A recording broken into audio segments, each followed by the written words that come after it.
صحت بنانی ہے تو اسباب اور وسائل بھی اختیار کرنے پڑیں گے. خوش رہنا چاہتے ہیں تو خوش رہنے کے اسباب اور وسائل بھی اختیار کرنے پڑیں گے. بیٹھے بیٹھے نہیں خوش ہو جائیں گے. لوگ مجھے کہتے ہیں یار وہ میں نے شادی کی ہے, بیگم میرے سر بجا رہی ہے, میں بہت ٹینشن میں ہوں, کہاں شادی ہو گئی؟ تو میں نے کہا آپ سوچ سمجھ کے شادی کرتے, جہاں پیغام آپ نے بھیجا ان کے بارے میں پہلے سے معلومات تھی؟ کہتے ہیں نہیں, استخارہ نکالا تھا اس میں پازیٹو آیا تھا. میں نے کہا پٹو, طبیعت سے پٹو. کسی سے دوستی لگانے سے پہلے انسان تھوڑا سا پرکھ لیتا ہے. تو ساری زندگی جس کے ساتھ رہنا ہے ایویں دپل میں کہ چلو دیکھ لیتے, نہ خاندان کا پتہ, نہ قوم کا پتہ, نہ ذات کا پتہ, نہ اس کی حرکتوں کا پتہ, شکل دیکھی تھی بس. سمجھ رہے ہیں یہ ہو رہا ہے کہ نہیں ہو رہا مارکیٹ میں؟ شکل دیکھیے جی, شکل اچھی تھی تو بس صحیح ہے. اب اس کو پتہ ہی نہیں ہے چور ہے, چرسی ہے. بعض خواتین بھی چرس پیتی ہیں, زیادہ تر نہیں لیکن پیتی ہیں.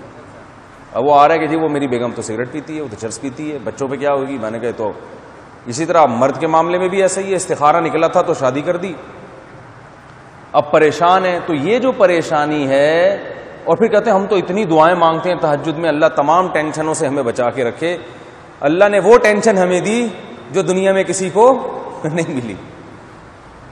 تو بھائی آپ نے ٹینشن سے بچنے کے اسباب اور وسائل مکمل اختیار کیے ہی نہیں ہیں, تو بھائی ٹینشن تو ہوگی, یہ تو ہوگا. وہ کیا ہے وہ کیا کہتے ہیں, یہ تو ہوگا. تو بالکل صحیح کہا بھائی, یہ تو ہوگا. تو نہیں, میں نہیں بتاؤں گا, میں نام نہیں بتاؤں گا بھائی کس نے کہا ہے کہ یہ تو ہوگا, یہ میرا مقصد ہے. تو کیا بات کر رہا تھا یار.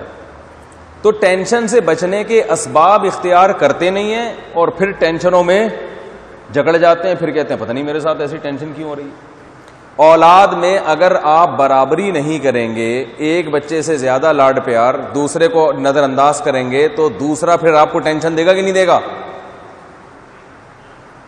دوسرا بچہ پھر تھوڑا ماں باپ سے باغی ہو جاتا ہے. پھر ماں باپ کہتے ہیں ہم نے تو اتنی دعائیں مانگی تھی, نیک صالح بچہ اللہ ہمیں عطا کرے, مگر یہ کیا نکلا, یہ تو بات نہیں مانتا, یہ تو بدتمیزی کرتا ہے. تو بھائی پہلے آپ اپنے بارے میں بھی غور کر لیں کہ کہیں ہمارے اندر کوئی ایسا فالٹ نہیں ہے. فالٹ تو نہیں ہے کہ ہمارے عمل نے اس بچے کو کیا بنا دیا؟ بولو بھائی, بدتمیز بنا دیا. جب آپ ایک گھر میں کسی کے ساتھ سوتیلے پن جیسا سلوک کریں گے تو شیطان, بچے کو والدین کے خلاف کبھی نہیں جانا چاہیے جیسا مرضی سلوک ہو, لیکن شیطان کو موقع تو دے دیا نا آپ نے ورغلانے کا. اب آپ کہہ رہے ہیں ہمارے گھر میں سکون ہی نہیں ہے, بچے بات ہی نہیں مانتے. تو بھائی بچے اس لیے بات نہیں مانتے کہ آپ نے ان کی گھر میں تربیت پر کبھی دھیان دیا ہی نہیں ہے. نہ گھر میں کوئی تعلیم کا انتظام ہے کہ بھئی کوئی فضائل کی تعلیم ہو, آخرت سے بچانے کی تعلیم ہو, نہ ان کو علماء کے پاس کبھی لے گئے. جن اسکولوں میں آپ نے اپنے بچوں کو ایڈمیشن کروایا وہ مادی ترقی کو جانتے ہیں, روحانی ترقی کو نہیں جانتے. وہ سارے گوروں کا کلچر آپ کو دے رہے ہیں, اور گوروں کے ہاں تو اولڈ ہاؤس ہے. یہ تو شکر کرو بچے نے آپ کو گلی میں گھر سے باہر ابھی نکالا نہیں ہے. تو اسباب سارے ٹینشنوں کے, اور کہتے ہیں دعائیں مانگ رہے ہیں. ہم تو 27ویں رات کو دعا مانگی تھی, اللہ میرے بچے کو انسان کا بچہ بنا دے. ٹھیک ہے نا.